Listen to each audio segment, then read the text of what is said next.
দেখো, আমরা হচ্ছি কন্ট্রোভার্সি ক্রিয়েটার। কোনো ব্লগার যদি ইচ্ছাকৃত তার ভিডিওতে কন্ট্রোভার্সিয়াল কন্টেন্ট রেখে দেয়, তো তখন তো সেটাকে নিয়ে আমাদেরকে বলতেই হবে, তাই না? এইবার আমরা বলার পর যদি তারা আবারও ওই আমাদের ভিডিওগুলোকে কেন্দ্র করে এই কন্ট্রোভার্সি ক্রিয়েটার এটা বলছে, ওই কন্ট্রোভার্সি ক্রিয়েটার এটা বলছে, কি জানো তো, হাসিও পায়। কিছু এক সময় মানুষ এটা ভাবতো যে ব্লগারদেরকে ছাড়া কন্ট্রোভার্সি ক্রিয়েটাররা অচল, কারণ কি ব্লগারদের ভিডিও দেখে কন্ট্রোভার্সি ক্রিয়েটাররা ভিডিও করে। কিন্তু এখন তোমরা দেখেছো শুধুমাত্র ব্লগারদেরকে নিয়ে নয়, নানান রকম নিউজ চ্যানেলের নিউজ বা আদার্স চারিদিকে যা ঘটছে তাই নিয়েও কিন্তু কন্ট্রোভার্সি ক্রিয়েটাররা মন করলে কিন্তু দিনে 2-3টে করে ভিডিও দিতে পারে। কিন্তু এখন এতটাই শোচনীয় অবস্থা ব্লগারদের যে এরা আবার ইচ্ছাকৃত নিজেদের ভিডিওতে কন্টেন্ট দেবে যাতে আমরা সেগুলোকে নিয়ে বলতে পারি, এবং আমরা বলার পর আমাদের সেই কথাগুলোর উত্তর দেওয়ার জন্য তারা কিন্তু আমাদের বলা কথাকে নিজেদের ভিডিও টাইটেল থাম্বনেলে ইউজ করে ভিউজ আর্ন করবে। মানে ব্লগারদের নিজস্ব কোনো ট্যালেন্ট সত্যিই কি আছে? সত্যিই কি আগেকার সেই গ্রাম্য লাইফস্টাইল দেখিয়ে যেই ভিউজ তারা পেত এখন কি আর তারা সেটা পায়? কারণ তারা কোথাও না কোথাও নিজেদের যে একটা ভিত, সেই ভিতটাকে তারা হারিয়ে ফেলেছে। তারা ইচ্ছাকৃত কন্ট্রোভার্সি দিতে গিয়ে এমন একটা এই মুহূর্তে এমন একটা সময় এসে পড়েছে যে কন্ট্রোভার্সি ছাড়া তারাও বুঝতে পারছে নিজেদের আইডিগুলো চালাতে পারবে না, এবং তার দিকে এই মুহূর্তে মিতু তানিশ কিন্তু একদম 1 নম্বরে আছে। তোমরা দেখো, প্রিয়া বলো, কল্পনা বলো, দীপালিদি বলো, আরও অনেক এখানে আছে, মন্দিরা বলো, এ ও হ্যানত্যান এ অনেক আছে। বাট এই ধরনের প্রতিনিয়ত টাইটেল থাম্বনেল কে দেয়, যেটা কিনা মিতু প্রতি মুহূর্তে দিয়ে যাচ্ছে। ভিডিওর মধ্যে 1 সেকেন্ডের একটা কথা এমনভাবে বলে দিচ্ছে যেটা নিয়ে আগাপস্তলা কিছুই বলছে না, না আছে তার কোনো মাথা, না আছে তার কিন্তু কোনো মুন্ডু, কিন্তু সেটাকে নিয়ে মেন ভিডিও টাইটেল থাম্বনেলে দিয়ে দিতে হচ্ছে যাতে করে মানুষ বুঝতে পারে আবার কি হলো, আবার কোন প্রবলেম তৈরি হলো, চলো মিতুর ভিডিওটা গিয়ে একটু দেখি।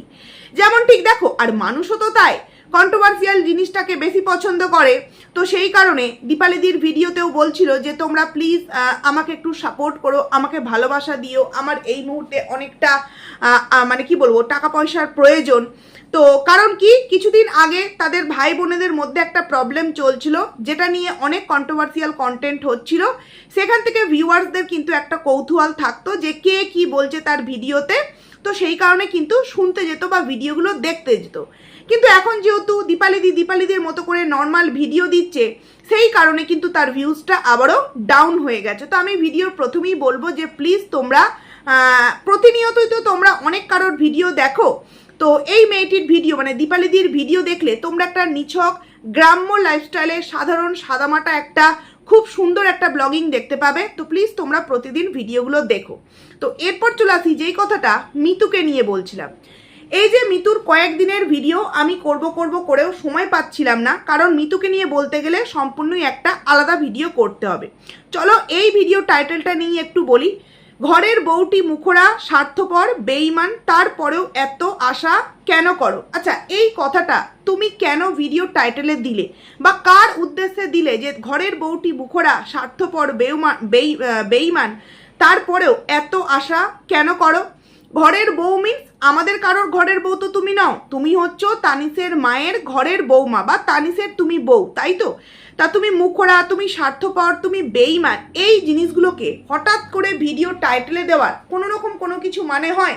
এবং বিছানায় শুয়ে আছে সেই রকম একটা ছবি থাম্বনেলে দিয়ে দিয়েছে যাতে মানুষ বুঝতে পারে যে আবার কিছু অশান্তি হয়েছে। কারণ আমরা প্রত্যেকেই জানি যে দীপালিদির মা মানে তানিশের মা কিন্তু বাড়ি ফিরে গেছে।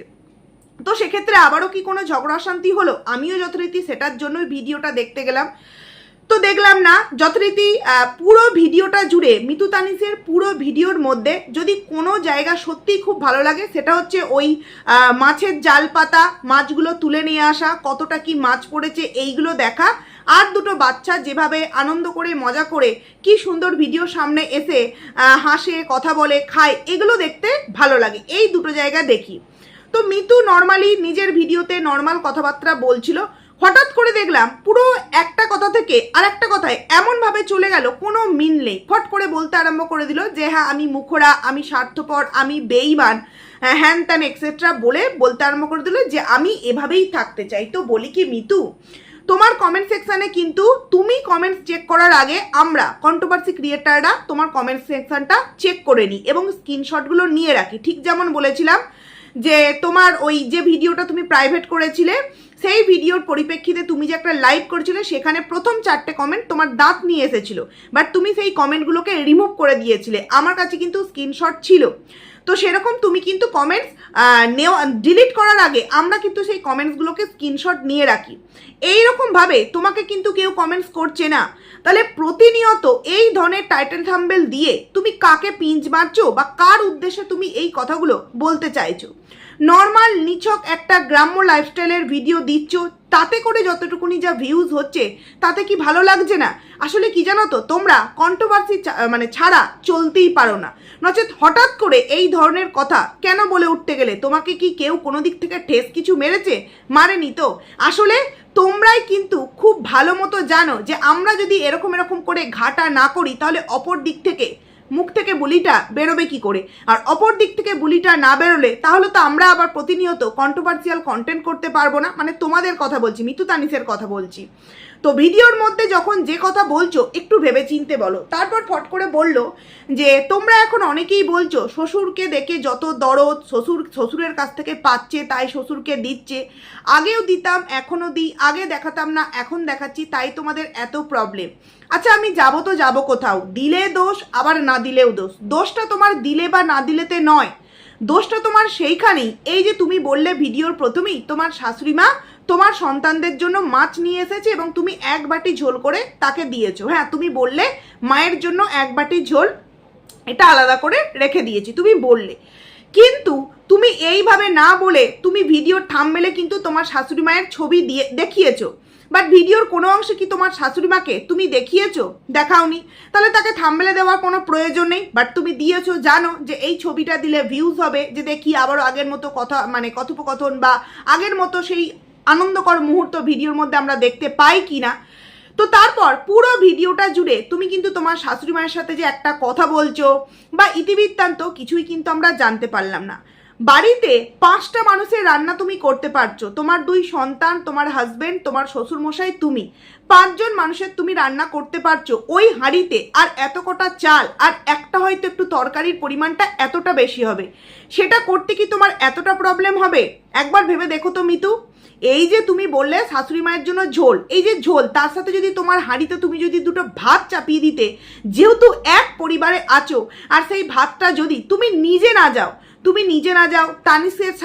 তানিসকে দিয়ে, বা তুমি যদি নিজেও যাও, তাহলে প্রবলেমটা কি? তোমার একটা জায়গায় সত্যিই অনেক মানুষ বলে যে আসলে তোমার তো মানেই, তাহলে তাই তোমাকে সবাই চেপে ধরে, মানে তোমাকে চাপ দেওয়ার একটা সুযোগ পায়, কারণ তোমার পিঠে হাত দেওয়ার কোনো মানুষ নেই। কিন্তু আমার মনে হয় তোমার তো উচিত, যা হয়ে গেছে বয়ে গেছে, যেই সামনের দিনটা ভালো হতে চলেছে, ভালো হওয়ার মতো একটা কোথাও না কোথাও সূত্রপাত তোমরা পেয়েছো, শাশুড়ি মা তোমার সন্তানের এক ডাকেতে ফিরে এসেছে, তখন কি তোমার মনে হয় না যেই প্রবলেমটা হয়ে গেছে সেটাকে মিটিয়ে নিয়ে আবারও শাশুড়ি মায়ের সাথে সুন্দরভাবে ব্লগিং করা, যেটা ভিউয়ার্সরা দেখতে চায়, যেটা করলে তোমাদের একটা আবারও আগের মতো জয়েন্ট ফ্যামিলির একটা দৃশ্য আমরা দেখতে পাই, সেটা করলে কি তোমার খুব ইগোতে লাগবে, খুব আত্মসম্মানে লাগবে, খুব সম্মানে লাগবে? আরে তোমার তো ওটা শাশুড়ি মা, তোমার হাজবেন্ডের মা, তাই তো? তোমার দুঃখে সুখে তিনি কিন্তু সবসময় আছেন।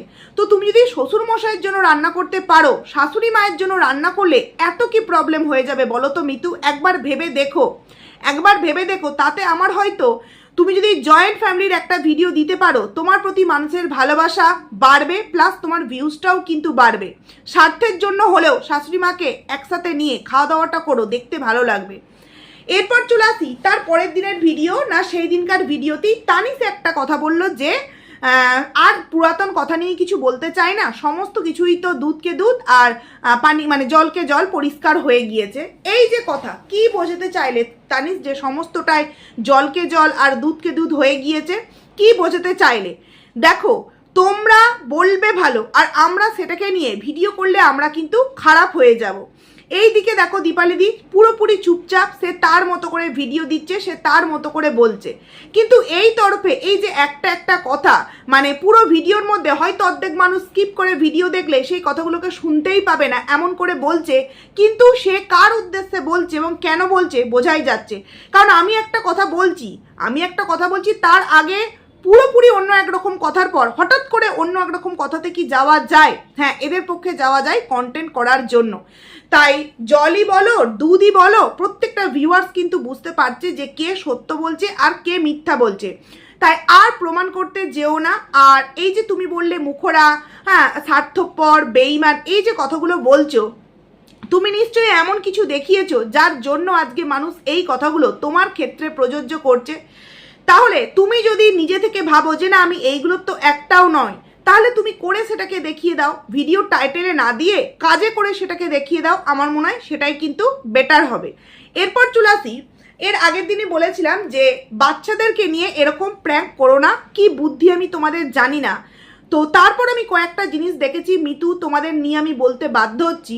এর আগের দিনের ভিডিওতে দেখলাম মিতুর শরীরটা খারাপ, মাথা ঘুরছে, বিছানায় শুয়ে আছে এবং বাচ্চা দুটোর দাদু বাচ্চা দুটোকে নিয়ে হয়তো একটু ঘুরতে গিয়েছিল, দোকানে গিয়েছিল, বিস্কিটের প্যাকেট, চিপসের প্যাকেট, তারপর তোমার আরও অনেক কিছু হয়তো এনে দিয়েছে, আম, এই সমস্ত কিছু এনে দিয়েছে।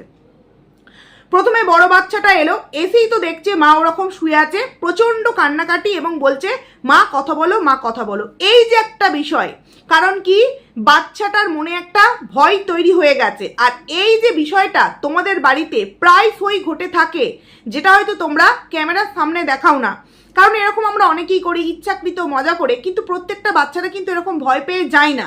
সেই বাচ্চাটা তখনই ভয় পাবে যখন সেটা সত্যি সে প্রায়শই দেখতে থাকবে, এই আমার বাবা মার মধ্যে অশান্তি হচ্ছে, এই আমার মা কান্নাকাটি করছে, এই আমার ঠাম্মির সাথে কথা কাটাকাটি হচ্ছে, এই আমার বাবা এটা বলছে, এই আমার মা বলছে। ঠিক যেমন ওই যে আগের দিন মিতু প্রচণ্ড কান্নাকাটি করে বাচ্চা দুটোকে সামনে রেখে তার হাজব্যান্ড বাড়িতে নেই এটা নিয়ে যে ভিডিও করলো, বাচ্চাগুলো তো বুঝতে পারছে এই যে একটা এফেক্ট বাচ্চাগুলোর মধ্যে কিন্তু অলরেডি পড়ে গিয়েছে। যেই কারণে মা শুয়ে আছে তাতেও কিন্তু তার চিন্তা হচ্ছে মা কেন চোখ খুলছে না, বারবার কিন্তু চোখ খুলতে বলছে। তারপর যথারীতি যখন মিতু বলল যে আমার মাথাটা যন্ত্রণা করছে তাই আমি শুয়ে আছি, বাচ্চাটা কিন্তু একটু রাগ দেখিয়ে খাবারগুলোকে ফেলে দিয়ে চলে গেল। এগুলো কিন্তু বাচ্চাগুলোর কোনো দোষ নয়, এগুলো তোমরা বাড়িতে যেই পরিস্থিতির মধ্যে বাচ্চাগুলোকে রেখেছো, বাচ্চাগুলো কিন্তু সেগুলোকেই খুব সুন্দরভাবে গ্রহণ করে নিচ্ছে, যেটা বাচ্চাগুলোর জন্য কিন্তু একদম ঠিক না। এবং আরও একটা জিনিস দেখেছি, প্র্যাঙ্ক বলো আর যাই বলো, বাচ্চাটা দেখছিলাম তানিশকে কিন্তু পা দিয়ে মানে সরিয়ে দেওয়ার চেষ্টা করছে, মানে লাথি মারার চেষ্টা করছে। এগুলো কিন্তু একদম ঠিক না, এগুলোতে কোনো বাচ্চাগুলোর কোনো দোষ নেই। কারণ আমরা জানি আমাদের বাড়িতে যদি কোনো অশান্তি ঝগড়া হয় বা যদি বাড়িতে সব থেকে বোঝা যায় কি জানো তো, বাড়ির মানুষেরা যদি স্ল্যাং ইউজ করে, সেই স্ল্যাংটা হয়তো কি বলবো ওই প্রতিনিয়ত বাবা মার মুখ থেকে বেরোচ্ছে। সন্তান কিন্তু ভালো জিনিসটা শেখার আগে ওই খারাপ ভাষাটাকে কিন্তু স্ল্যাংটাকে খুব ইজিলি একদম নিয়ে নেয় এবং সে জানেও না সেটা কতটা খারাপ, সেটা বলাটা উচিত না, তারপরেও কিন্তু সে হাসির ছলে মজার ছলে সেটাকে বলে ফেলে, কারণ সে জানে না সেটা একটা স্ল্যাং, সেটা দেওয়াটা কিন্তু ঠিক না। কিন্তু এটা কার দোষ? বাড়ির মানুষগুলোর, কারণ তারা বোঝে না যে যেই বাচ্চাটা বাড়িতে আছে তারা আমরা যেটা বলছি সেটাকেই কিন্তু গ্রহণ করব। ওই যে বললাম বাড়িতে তোমরা এমন কিছু পরিস্থিতি সবসময়ের জন্য করো, হয়তো ক্যামেরাতে দেখাও না, ঝগড়া, অশান্তি, মনোমালিন্য, কান্নাকাটি, চিৎকার, চেঁচামেচি, যেগুলো কিন্তু বাচ্চাটা খুব না আতঙ্কিত হয়ে আছে। যে তাই চেষ্টা করো বাড়ির পরিবেশটা একটু ভালো করার, দেখবে বাচ্চাগুলো না ওরকম করবে না। দেখো এর আমি বারবারই বলছি বাচ্চা দুটো খুবই কিউট, মানে যখন ছোট বাচ্চাটা ওই প্যাকেটটা এনে দিল এত সুন্দর হাসছিল। কিন্তু কি জানো তো, আমরা প্রত্যেকেই জানি যে বাচ্চাদের প্রথম শিক্ষা কিন্তু বাড়ি থেকেই দেওয়া হয়।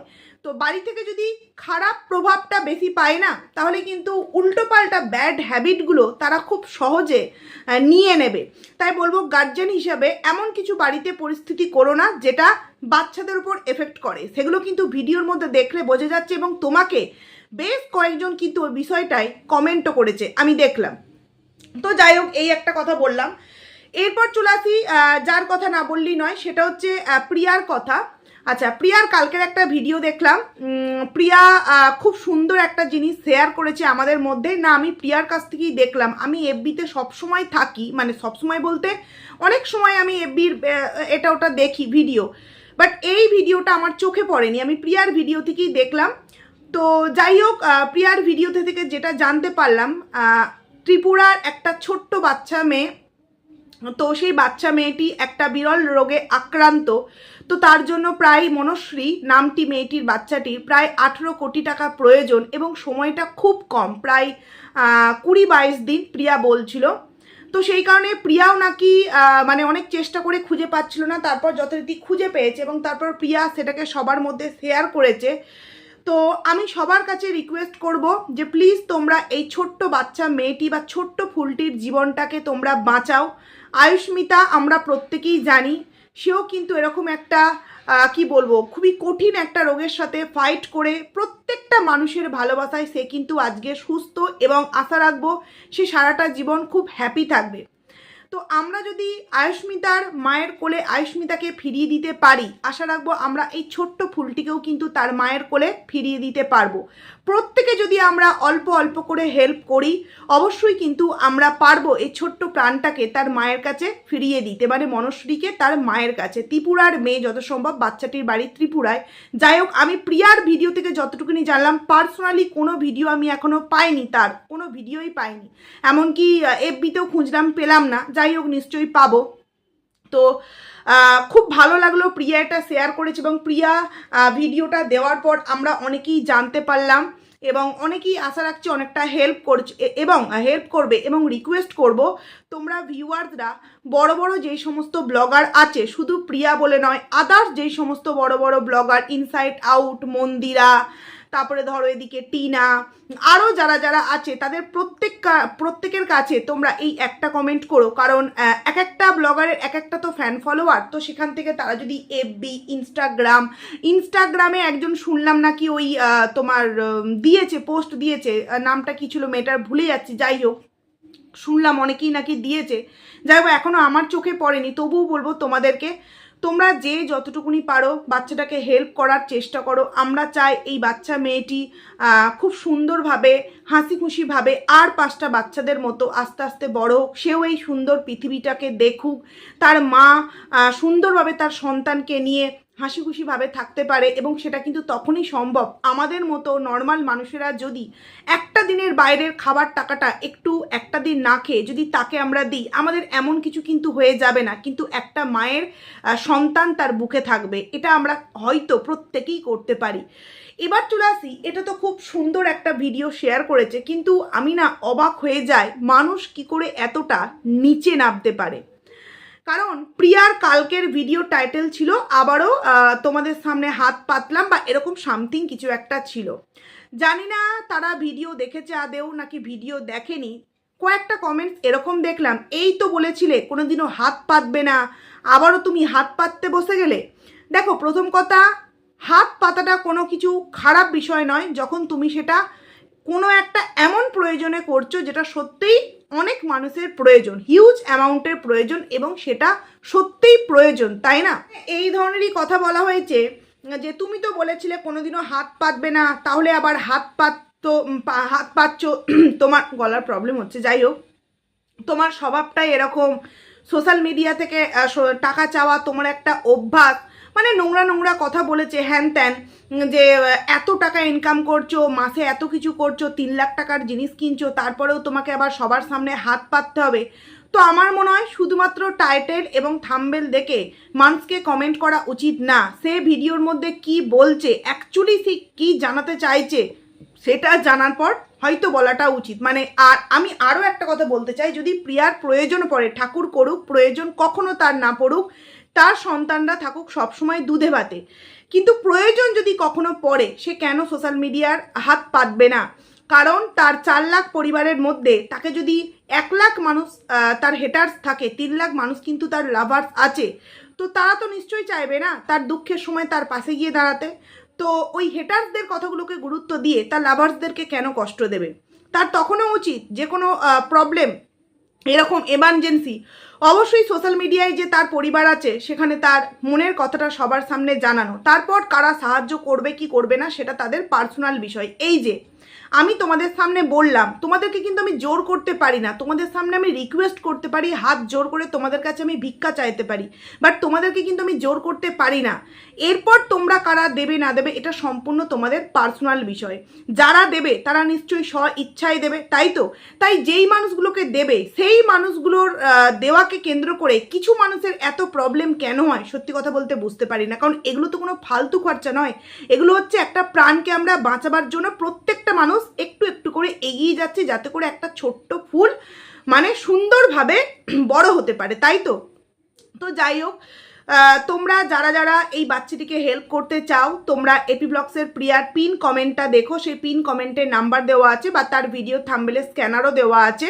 তো তোমরা পারলে কিন্তু অবশ্যই এই বাচ্চা মেয়েটির পাশে দাঁড়িও, এতটুকুনি বলার। আর যারা প্রিয়াকে পছন্দ করো না, মানো প্রিয়ার প্রত্যেকটা জিনিস কি খারাপ ভাবছো বা ভাবার চেষ্টা করছো বা মানুষকে খারাপ বোঝানোর চেষ্টা করছো, প্লিজ তাদেরকে বলবো আগে ভিডিওটা দেখো, সে কি বলছে, কার জন্য কি চাইছে, তারপর সেই মেয়েটিকে নিয়ে কথা বলো। প্রিয়া খুব খারাপ, হঠকারী সিদ্ধান্ত নেয়, কিন্তু তারপরেও না প্রিয়ার মধ্যে কয়েকটা গুণ আছে, সেগুলো আবার কিন্তু আমি অন্য কারোর মধ্যে দেখি না। এই যে প্রিয়া বলল যেই ভিডিওটা থেকে আজকে ডলার ইনকাম হবে সমস্তটা কিন্তু বাচ্চাটিকে দেবে, প্লাস সে যে ভিডিও করেছে খুব ভালো করেই জানি তাই থেকে কিছু না হলেও বেশ কয়েক লাখ টাকা কিন্তু আমাদের এই ছোট্ট মনশ্রী পাবে, এটুকুনি ভালো লেগেছে।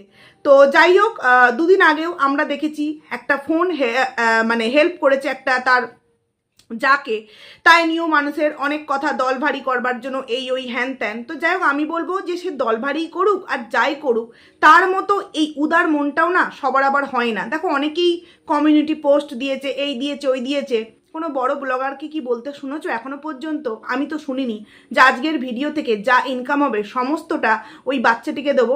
এই মুহূর্তে সোশ্যাল মিডিয়ায় যেই যত বড় বড় ব্লগার আছে না, তারা যদি ওই একদিনের ইনকাম দিয়ে দেয় না, খুব অল্প সময় হলেও কিন্তু আমরা আশা রাখতে পারি বাচ্চাটি আবারও তার প্রাণ ফিরে পাবে। বিশেষত বড় বড় ব্লগারগুলো যদি একদিনের পুরো পেমেন্টটা দিয়ে দেওয়ার কথা বলে।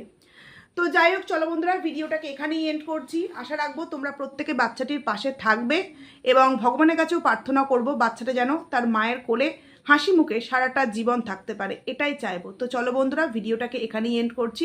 টাটা।